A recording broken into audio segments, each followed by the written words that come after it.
Okay. This is continued assessment. It's part 3 of assessment 5.2 musculoskeletal system.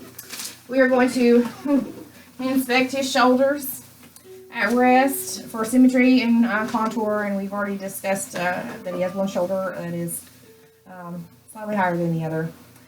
We are also going to inspect his sternoclavicular joints and the clavicle and the acromioclavicle clavicular joint. We're also going to assess his and palpate his scapula, coracoid process, the greater tubercle of the humerus, and also the bicep groove. And he appears to have no tenderness. We're also going to evaluate the range of motion of the shoulders. So, can you please shrug your shoulders? Okay. And can you, we're going to do forward flexion. And bend your elbow. Bend your elbow. And then bring it up over your head, okay? Alright, and then bring them down. Okay. And then hyperextend them behind your back as much as you're able to.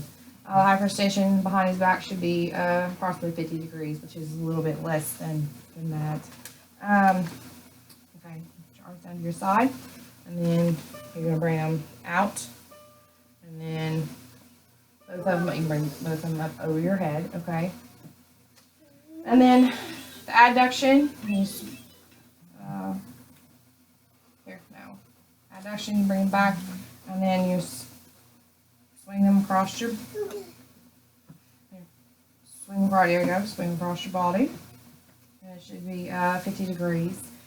Internal rotation is hands on the hips behind the back with the elbows bent. That's 90 degrees. Okay. I'm sorry, that's internal rotation. External rotation is hands on the head. Behind the head, there you go. Bent with 90 degrees.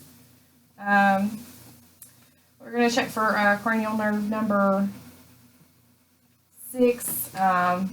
When we able to shrug your shoulders. Shrug your shoulders, and I apply resistance, and I can do that. Okay, relax. And let's see, abducting the arms.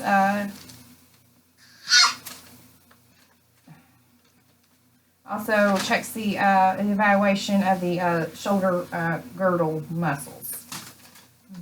Okay. We're going to move on to the elbows. So if you can straighten your arm at your side. Okay. I'm going to just palpate his arm and the structures of the elbow.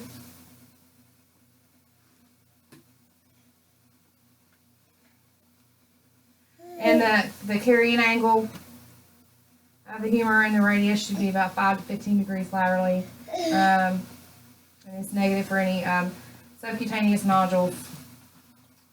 He's able to flex and bend each elbow at 70 degrees. I'm going to palpate the surface of the cranium process.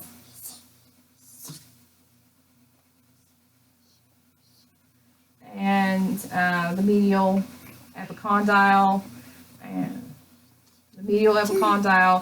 then the lateral epicondyle. To test the range of motions on the elbows. We're going to flex and bend the elbows straight up. Okay, and then we're going to extend and bend straight down. The flexion is at 160 degrees, extension is 180. Bilateral elbows bent, turn your palms down for pronation, and that's at 90 degrees. And then for the supination,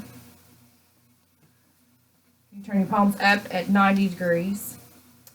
Okay, elbow muscle strength, we're going to apply some resistance. Here. Here.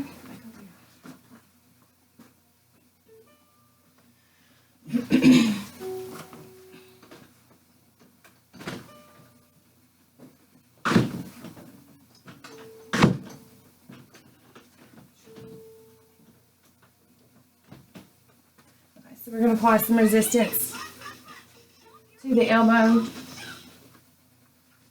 Okay. Don't let me pull down. Okay. Don't let me pull down.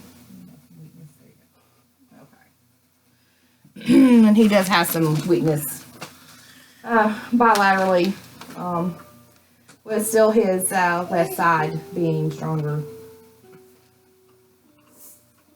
than his right. Let's see. And also we're going to do the against resistance and extension. You know, put your shoulder like under you like this. Okay. Yeah, don't let me. Try not to push down. Okay. And also, again, he does have weakness. He has generalized weakness.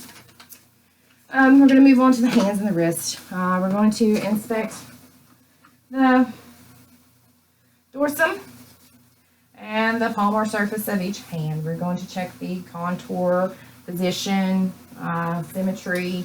Note that there's no deformities. And also check the skin color.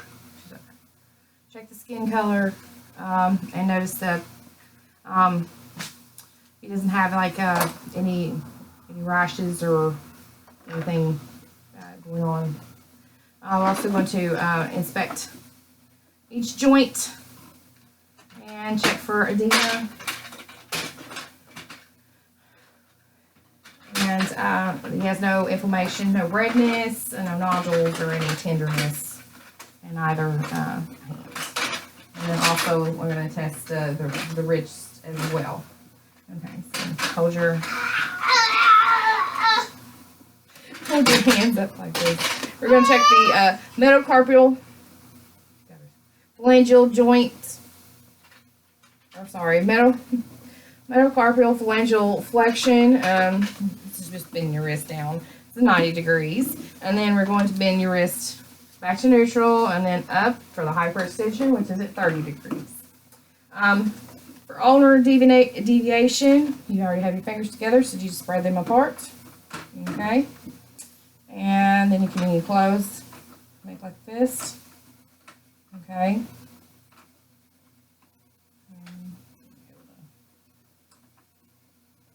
Turn them up. Okay. And are you able to touch your thumb to all your fingers? Okay. And let's see.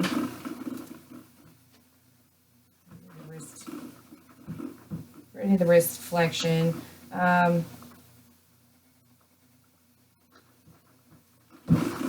Wrist flexion, hyperextension, and then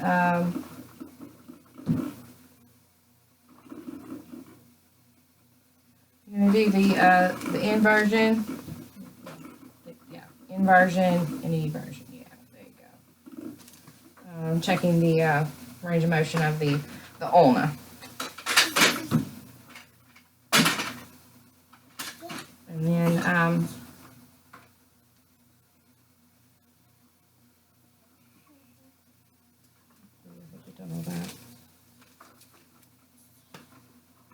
radial range of motion is 20 degrees, and then the ulnar motion is supposed to be at 55 degrees. Okay, so we're going to do against resistance. Hold your hand and wrist out. So I'm going to try to push down, okay? Okay, now flex. Don't let me push up. Okay, and then hyperextend me back. Okay, don't let me push. Don't let me push down. Okay, there you go. All right, and then grip my hand. Check bilateral grip strength. Okay. And it also checks for finger extension, abduction, adduction, and thumb opposition as well.